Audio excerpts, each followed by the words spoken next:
Welcome to Talking Business, a podcast produced in Melbourne, Australia. The podcast is available on the ACCC site, my own website, the Apple Podcast Store, or wherever you go to get your podcasts.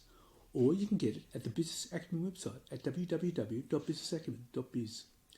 I am Leon Gettler. My job is to review and monitor the week's news in business, finance and economics. I bring it all to you every week.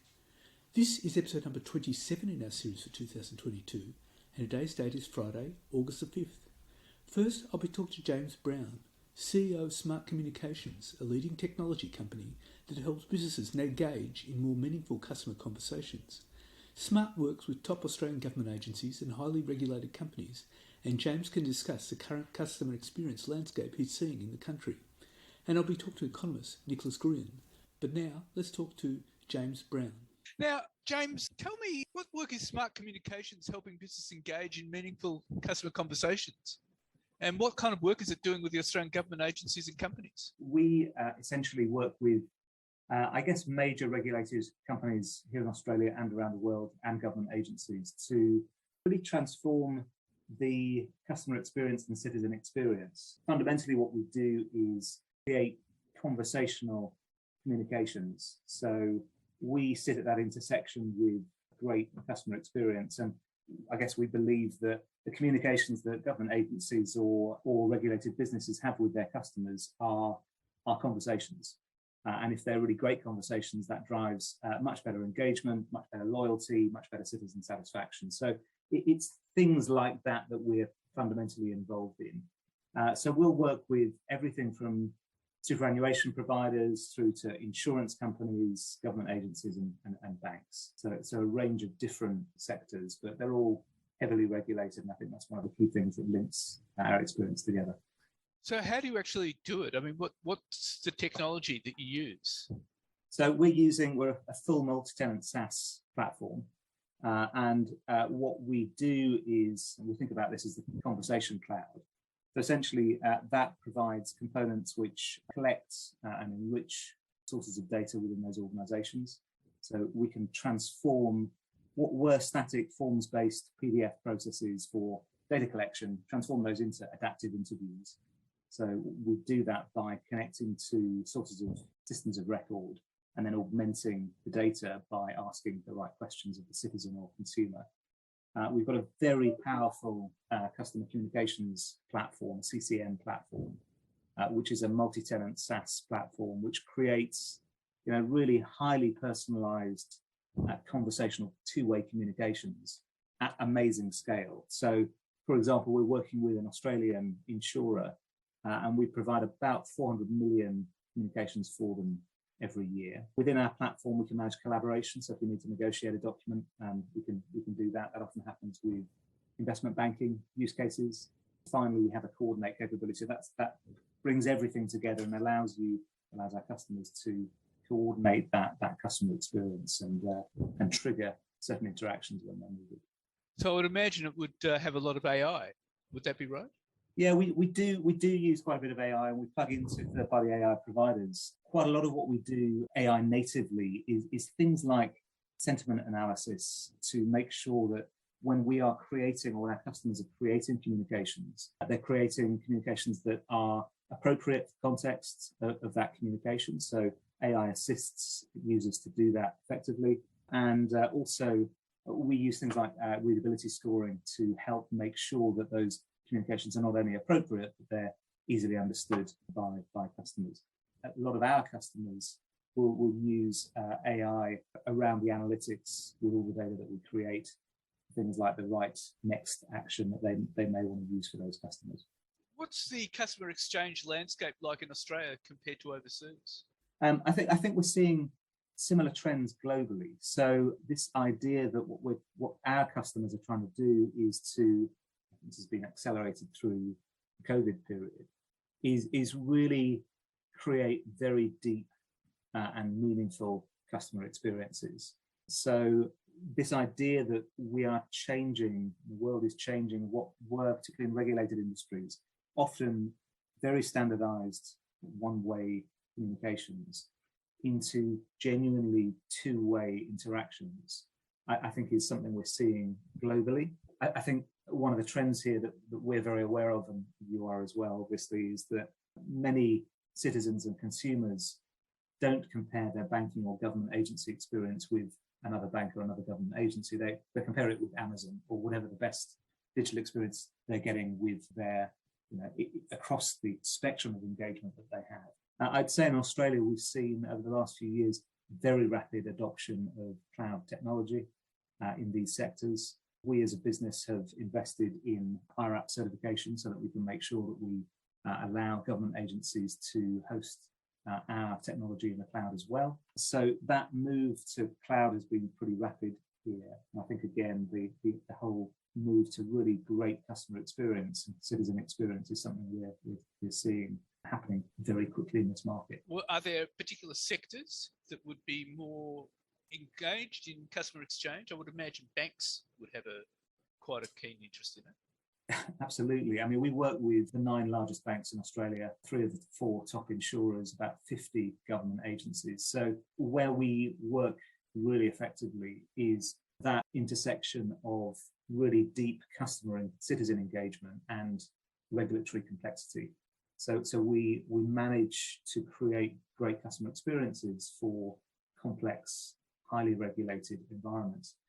And one of the things I think we see in these industries, banks and insurance in particular, is that the legacy landscape in those businesses is often very complex. So we've replaced, I think it was an Australian bank, 26 legacy communication systems. They're all legacy point solutions.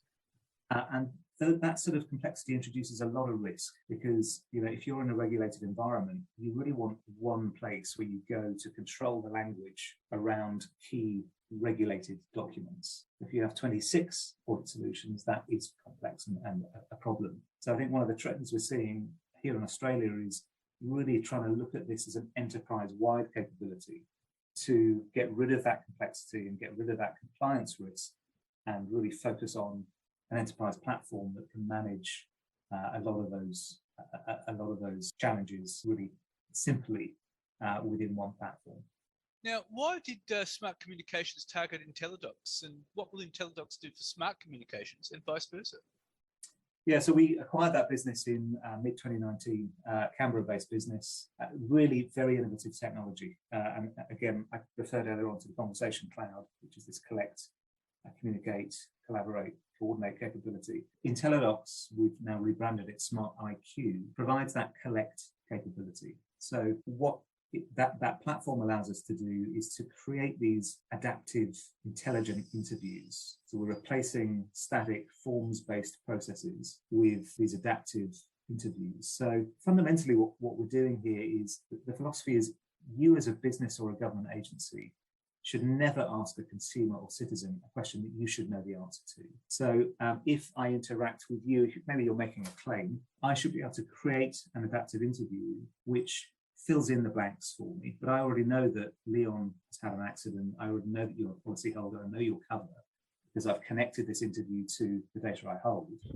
But what I might be asking you to do is to fill in the detail of the accident. Maybe send some photographs. Maybe I geolocate where you are as you submit this claim. You do it on your mobile phone. So what Smart IQ or IntelliDocs originally allows us to do is to have those rich experiential interviews that allow an organization to collect and enrich the data that they have and then create highly personalized communications. So in that example where you might be initiating a claim through the IntelliDocs Smart IQ platform, what we could then create is a first notice of loss communication, which pulls all of that information, plus information we know about you, to create a personalised communication. So what's the next stage of customer conversations? So for us, I think it really is about that continuing transformation of what were static one-way communications into genuinely two-way conversations. And I think the richer and more detailed they get, the better.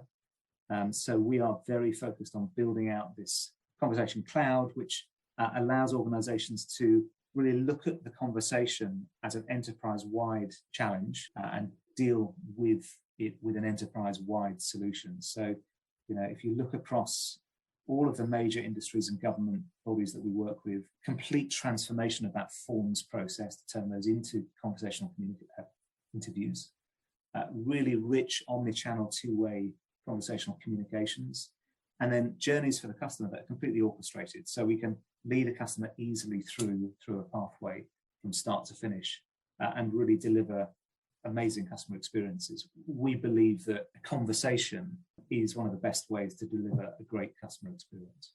So, what will that mean for various industries? That will, they'll become much more engaged.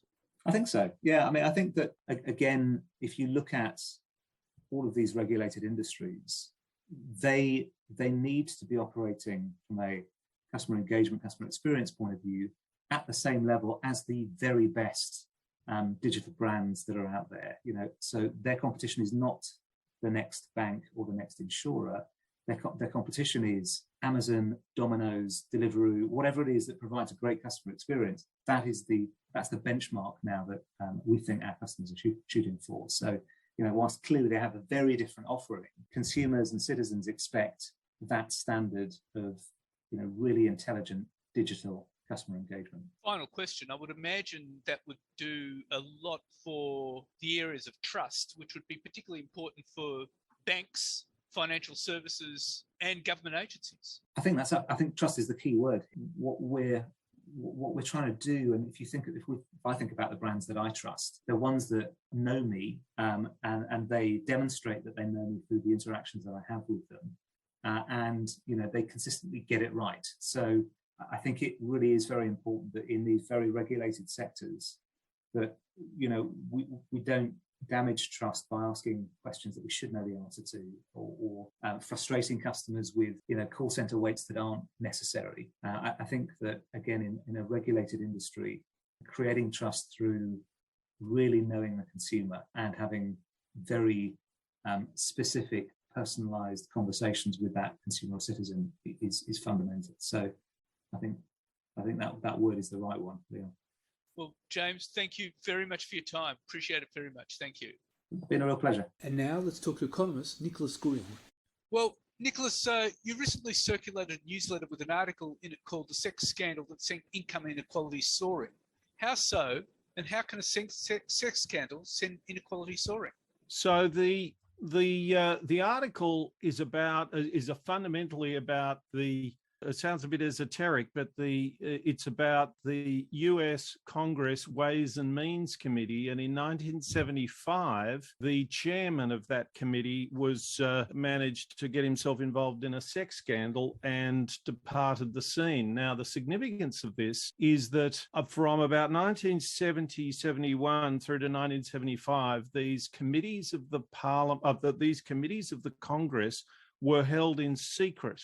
So the final votes were held publicly, but these committee votes and the committee negotiations and so on were held in secret. And this turns out to have been one of the fundamental ways in which America's democracy established this tradition, a little different to our own, of the two parties making bipartisan deals to put through legislation. In 1969, the Senate, there was a big tax reform bill as part of Richard Nixon's administration, and the Senate passed 75 different amendments to essentially to establish loopholes for the wealthy. And the Ways and Means Committee blocked them, and they blocked them in secret. Once you open up these committee meetings, the lobbyists move in, and they run campaigns against any of the members of Congress who are trying to make good deals,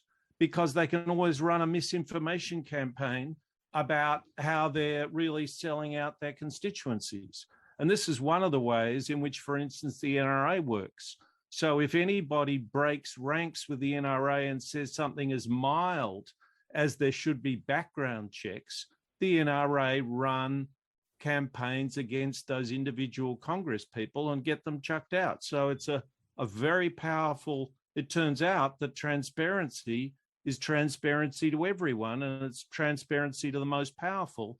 And of course, the people at home, they like the transparency, but they don't pay enough attention for this to really make a difference to them. So to what extent is this a problem in Australia? So what it points to is that I think that there is something really worth pondering which is that the greatest damage that English-speaking democracies anyway have done themselves have been to do things that the parliamentarians themselves knew were the wrong thing to do. And Australia led the world in this, which was in 2013, we abolished carbon pricing.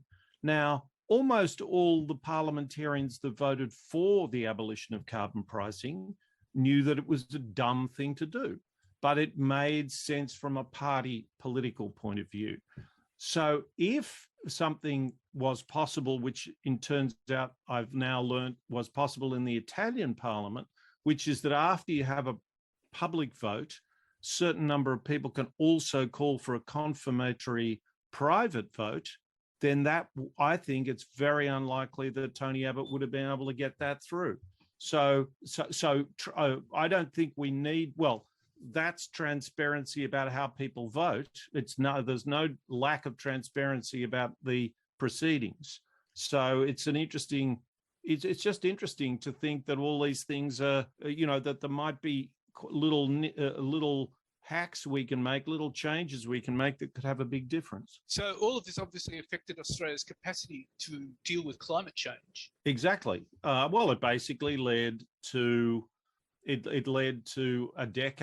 nearly a decade of complete stagnation on that subject. And I must say, I thought that what would happen was that once Tony Abbott had done what he said he would do, which was abolish carbon pricing, he would quietly reintroduce it by another name in a disguised form, because it had to be done. And it's obviously, if you have to reduce carbon emissions, it's a major part of the apparatus that you should use to do that. Unfortunately, these guys believed their own propaganda and were also in league with the fossil fuel interests. But it was a very unfortunate episode in our history, and we went absolutely nowhere and completely screwed up our electricity grid. And how much of this would have contributed to Brexit? So again, Brexit is something which the vast majority of parliamentarians in England, in Britain, thought was a terrible idea. I think all the evidence since it's been done is that it was a terrible idea. And particularly in the United Kingdom, there is a stronger tradition of what I would call a genuine conservatism in the spirit of the 18th century statesman Edmund Burke, where Parliament, who said that a parliamentarian owes their judgment to their electorate every bit as much as they owe their obedience, as it were. So Edmund Burke argued that the role of a parliamentarian was to come up with their own view and to try and explain that to the electorate, but not to simply do what the electorate had said they wanted. And so had there been a secret ballot of the House of Commons, again, to accompany the public ballot, I think it's very hard to see Brexit getting through. Explain your suggestions for having a citizens' chamber. So I think the way that we could really make this work is we could have a citizens' chamber, and a citizens' chamber would be a chamber like the other two chambers of our parliament, the House of Representatives or the Senate, but instead of being elected by the people, it would be sampled from the people in the way that a jury is. So we would select 100, 200 people at random. And then if there was an appreciable majority of those people voting in a way that was different to either of the chambers, they could impose a secret ballot on them. And in that case, we would know that if that measure passed, it was something which the parliamentarians thought both publicly and privately was a good idea. And so that could actually, you're saying potentially, that could have actually stopped the move to end the carbon price. I think so. I think most people, when they learned of how threadbare Tony Abbott's policy was to press on without a carbon price, they would have said, hang on, this doesn't make any sense. They would have noticed that, the amount that the budget is short every year now, because we abolished carbon pricing, is about $11 billion. They would have found that out. They would have said, hang on, well, where, Tony Abbott, do you plan to get the $11 billion from us? Or how do you plan to cut the services that we get, the schools and hospitals and so on that we get? So I think it's pretty clear that it was such an unserious policy. It was okay to get through a radio or a TV interview because, you know, you just get asked a few awkward questions and then you walk off. But I don't think it would have fooled average Australians if they were given a bit of time to talk about it, to talk to experts, to talk among themselves. They'd go, this doesn't make any sense, doesn't pass the sniff test. Interesting how you would select them. At random. It's really important that it be at random, because you're not trying to say these are the best Australians. You're trying to say that everyday Australians, when they meet together, can come up with decent decisions. And if we don't think that, why are we putting juries in murder trials?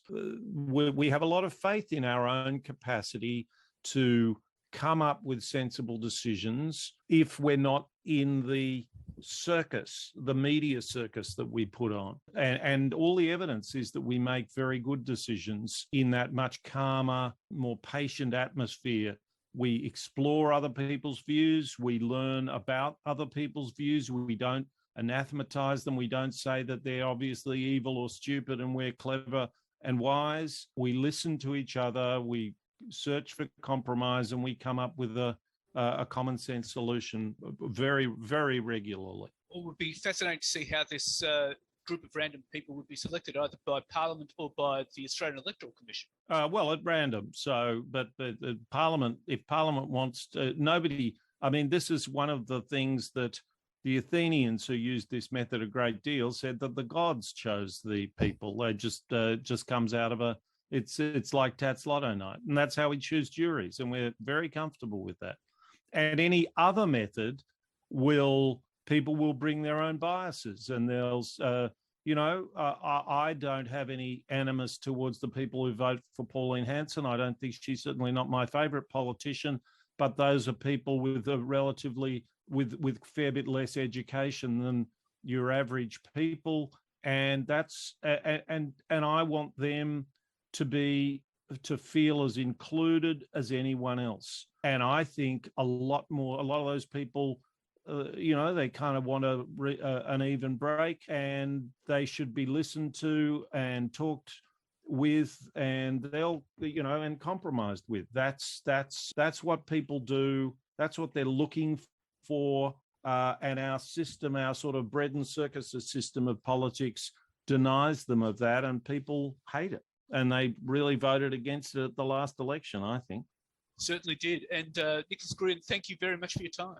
Thanks, Leon. So what's happening in the news? Well, the Reserve Bank of Australia hiked rates 50 basis points to 1.85%, marking the fourth consecutive rate hike and returning the cash rate to its highest level since April 2016. The market is pricing in a cash rate of 3% by year end, rising to 3.3% by March next year. The Reserve Bank of Australia also forecasts higher inflation and weaker economic growth this financial year and the next, and warned that the current 48 low 3.5% unemployment rate would rise as a result. And the Catholic Archdiocese of Sydney has taken at least $3 million in legal work away from Corrs Chambers Westgarth in a swift response to the firm saying it would no longer handle the church's child abuse cases. Global firm Dentons will now be the Archdiocese's principal legal provider, meaning it will do all its lucrative commercial work as well as advising the Archdiocese on abuse claims. Partners at Corrs Chambers Westgarth are dismayed that they were not consulted before the law firm told the Catholic Church it would no longer handle claims of child abuse after being its main legal advisor on the issue for 25 years. For almost 60 years, the Catholic Church delivered millions of dollars in fees to Corrs Chambers Westgarth. The top-tier law firm provided legal advice to embattled archdioceses across Australia as they became engulfed in clerical abuse scandals and accusations of cover-ups. It was Corrs that helped establish a defence that meant the Catholic Church did not exist as a legal entity because its assets were held inside a trust structure, which insulated against further claims. Last week, Corrs abruptly severed ties with the church at a time when the legal industry is jostling to retain younger staff and attract clients expecting greater corporate responsibility. The firm did not explain the rationale behind its decision, other than to say it would be transitioning away from undertaking personal injury work. It is understood the decision to end a long association with the church was prompted by the need to protect the firm's reputation. Partners cannot reconcile the decision with the fact that the firm retains British American Tobacco as a long-standing client. And Australian drinkers woke up to more than a hangover on Monday, as accelerating inflation and a quirk in the tax system sent the price of beer surging. In a semi-annual CPI indexation review, the Australian Tax Office lifted the excise on a frothy by 4%, sending it to $15 a pint. It was the largest increase in over 30 years, according to the Brewers Association of Australia. Australia adjusts the excise on beer under a formula linked to inflation, which in the most recent reading climbed to its fastest annual pace in 21 years. The higher price is likely to add to growing cost of living pressures already hurting consumers in the historically beer-loving nation, where inflation is expected to peak at almost 8% by December. The result may encourage consumers to drink more wine, which operates under a different system of taxation. And a structural shift to working from home due to the COVID-19 pandemic will slash the number of people working in offices in Australian city centres by 15%, hitting revenues of companies that depend on commuters, including Transurban, investment bank UBS has forecast. While many people have returned to working in offices as the pandemic has eased, the trend for many white-collar workers to continue working from home a couple of days a week has led the Global Investment Bank to reassess the financial outlook for Transurban as well as real estate investment trusts.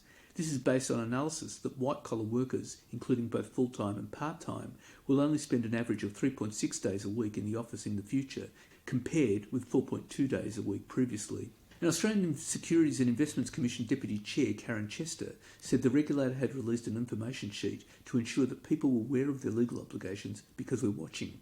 She released this for an AACD conference, which coincided with draft rules from the London-based International Sustainability Standards Board, which was established at the United Nations COP26 conference in Glasgow to develop a comprehensive global baseline for sustainability disclosures. A group of the nation's top professional industry and investment bodies with US $33 trillion in assets under management backed the exposure drafts. The group, which includes the Australian Banking Association, the Australian Council of Superannuation Investors, Chartered Accountants and CPA Australia, said that clear, transparent, comprehensive and comparable disclosure of sustainability-related information was part of a functioning global financial system. To avoid large-scale financial risks from a disorderly transition to net zero emissions and the physical impacts of climate change, there must be clear and comparable disclosure of sustainability-related and in particular climate-related information, the group said. And house prices in Australia are dropping at their fastest pace since the global financial crisis, and market conditions are likely to worsen as interest rates continue to rise, according to property analytics firm CoreLogic. The latest data shows that the nation's median property value has dropped by 2% since the beginning of May to $747,182, a figure which includes houses and apartments. The median price in Sydney fell by 2.2% in July, taking its quarterly loss to 4.7%. Despite that, an average house in Sydney still costs around $1.35 million, while an average unit may fetch about $806,000. Melbourne and Hobart also recorded steep falls, with prices in both cities down 1.5% last month, and Canberra prices dropped 1.1%. Prices in Brisbane and regional Australia fell 0.8%, their first monthly decline since August 2020. Over the 3 months to June, dwelling prices in Sydney dropped by 4.7%, Melbourne by 3.2%, Hobart by 1.3% and Canberra by 0.9%. At the other end of the spectrum, Darwin, Adelaide and Perth were the only capitals where prices actually went up in July by between 0.2 and 0.4%.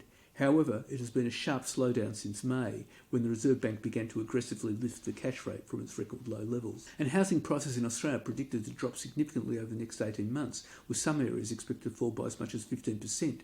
Details of the plunging property forecast were explained in the PropTrack Property Market Outlook July 2022 report. Brisbane, Canberra, Hobart and Darwin are expected to experience a drop in house prices, but Sydney and Melbourne are predicted to face the largest falls. PropTrack Director of Economic Research Cameron Cusher believes rising interest rates are discouraging buyers from entering the property market. And the Australian Competition and Consumer Commission has accused big gas companies of exploiting joint marketing arrangements to delay the development of gas and push up prices. The ACCC said some gas companies were gaming the current system to withhold supply and raise prices.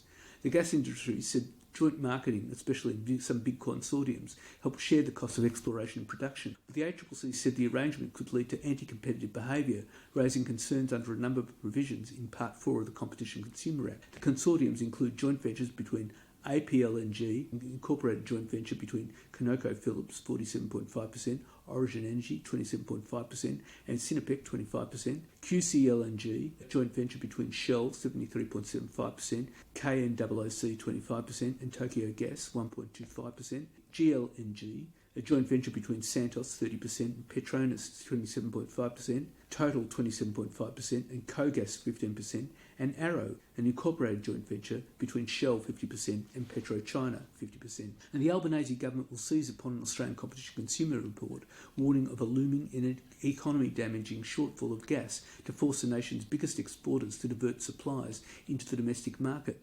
In a scathing report that effectively accuses big gas producers of paying lip service to a gentleman's agreement with the government to ensure sufficient domestic supply, the Australian Competition and Consumer Commission warns against allowing exporters to sell all of their uncontracted gas overseas in 2023.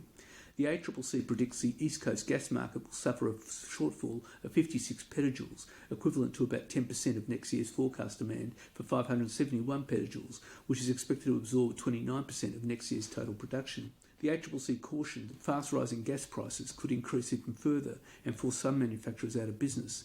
As demand for gas surges across the national energy market because of faltering coal power and insufficient dispatchable renewable energy, Treasurer Jim Chalmers put gas producers on notice that the government is taking the ACCC's concerns seriously, including its criticism about a lack of market competition. The ACCC's warning of a sizable shortfall in domestic gas supply next year has provided the perfect camouflage for the government to trigger off the Australian Domestic Gas Security Mechanism. This allows the government to force gas producers to redirect supply to the domestic market. That ammunition has been around for several years. The ACCC just gave the government the excuse to load it. Within hours of the ACCC releasing its report, Resources Minister Madeleine King said she was preparing to issue a notice of intent to make a determination to invoke the Australian Domestic Gas Security Mechanism. It is a move that only a few months ago the government seemed reluctant to make. This was in large part because the LNG industry argued that forcing it to allocate gas to domestic customers would involve breaking contracts with international customers, and that this threatened Australia's business reputation and increased our sovereign risk among trading partners. The ACCC report has allowed the government to increase its leverage against the LNG producers, sufficient to ensure they could be herded through the gate to increase domestic supply. The ACCC report warns us of a significant domestic gas shortfall next year unless the LNG producers redirect some of the uncontracted gas to the local market. And Australia's most well-known buy now, pay later firm, Afterpay, has warned of an increase in scams across the financial services industries, with customers being targeted by unsolicited phishing texts and emails. Afterpay sent an email to customers on Monday morning saying it was aware of a recent increase in fraudulent phishing texts and email activity across the financial services industry. It advised customers never to share their password or verification code with anyone and be cautious when opening links in texts or emails, even if they appear to come from Afterpay. It also told consumers to look out for grammatical errors and typos in text messages and emails. Phishing is a type of scam where fraudsters send messages pretending to be from trusted sources in order to collect personal information. And severe labour shortages are plaguing Australia's technology industry, with the Technology Council of Australia calling for a new awareness campaign, a virtual work experience program for high school students, and a shake-up of skilled migration rules to achieve a target of filling 1.2 million tech jobs by 2030. A new report to be launched by Afterpay co-founder Anthony Eisen and Industry and Science Minister Ed Husic at Parliament House on Tuesday reveals significant shortages are being felt across the local sector, particularly for technical and experienced tech roles, with vacancy rates in tech 60% higher than the national average and forecast to grow at triple the rate. The most acute shortages are in technical occupations like software programmers and computer network professionals, but there are also significant gaps in commercial and creative roles like product managers, the report found, with forecasts showing Australia will need to employ an additional 653,000 tech workers to meet its goal of 1.2 million tech jobs by the end of the decade. The Labor Party pledged before winning the last federal election that it would target 1.2 million tech jobs by 2030. And lawyers, engineers and IT experts would be parachuted into classrooms to address crippling staff shortages under radical reforms that include pay rises of up to 40% for the very best teachers. The federal government's Australian Institute for Teaching and School Leadership has laid out a blueprint for fixing the teacher shortage by recruiting university-educated workers to earn while they learn on the job to teach school students. The plan includes a 6 to 12-month paid internship for career changers to earn cash while upgrading their credentials with a 2-year master's degree in education. The reform recommendations from AITSL, the nation's official agency for education quality, will be the focus of an emergency workforce summit with Federal Education Minister Jason Clare and his state and territory counterparts next week. AITSL also wants to improve the quality of university training for teachers. And more than 500,000 streaming subscriptions were cancelled in Australia in the second quarter of this year, with 37% citing the need to save money as the cost of living started to bite. A similar proportion specifically scrapped Netflix. Subscription streamers are starting to consciously move their money around between services, picking and choosing based on contact at a given time, suggest figures from data analytics firm Kantar. In Australia, 6.3 million households subscribed to at least one video streaming service between April and June 2022, while total market penetration remained stable compared to the first quarter at 63.6% of households. Those with under 25-year-olds in the household saw a steep decline in penetration of 4%, or 62,000 households, as the cost of living rose and streaming services raised their prices. While Netflix remains a king of the subscription streaming pile, Kantar data suggests its share has fallen among households with at least one subscription service from 80% in the first quarter to 78.8% in the second. Data shows 666,000 subscriptions were cancelled, with a further 16% planned to cancel the service. In the second quarter, just under 4% of households signed up to a new video streaming service, with Amazon Prime Video and Disney Plus leading the charge. And it's a profit reporting season. Aussie Broadband said total broadband services increased by 35,882, or 7%, to 584,793 over the fourth quarter of FY22. This represents a year-on increase of 46%. United Malta Group expects underlying EBITDA before software as a service costs for FY22 to be in the range of around $100 million to $108 million. HSBC Holdings plc reported a 15% drop in first half profit as expected credit losses more than offset the effect of rising net interest income at Europe's biggest bank. Debt collector Credit Corps has lifted its net profit 9% to $96.2 million for FY 2022. Artificial intelligence data services company Appen reported an underlying net loss after tax of $3.8 million compared to a $12.5 million net profit after tax in the first half of FY21. Rex Airlines pre-audited passenger revenue reached $13.6 million in July, nearly twice the monthly average in the prior 3 months of $6.9 million. Retail landlord BWP Trust reported a 0.6% increase in net profit for the full year of $114.7 million. Pinnacle Investments reported a 14% increase in full year net profit to $76.4 million. And that's it for this week. And next week I'll be talking to Chris Adams, the CEO and founder of the Ellis Adams Group, and his international luxury hospitality consulting firm, EAG, which is currently opening 100 hotels during the third quarter and fourth quarter of this year, partnering with Marriott International to transform locations for the Ritz-Carlton, St. Regis, Westin and Renaissance, among others, all over the world. And I'll be talking to KPMG economist Sarah Hunter about Australia's inflation rate. In the meantime, you catch me on Facebook, Twitter, Instagram, LinkedIn and YouTube. And if you want, leave a comment. Wishing you all a safe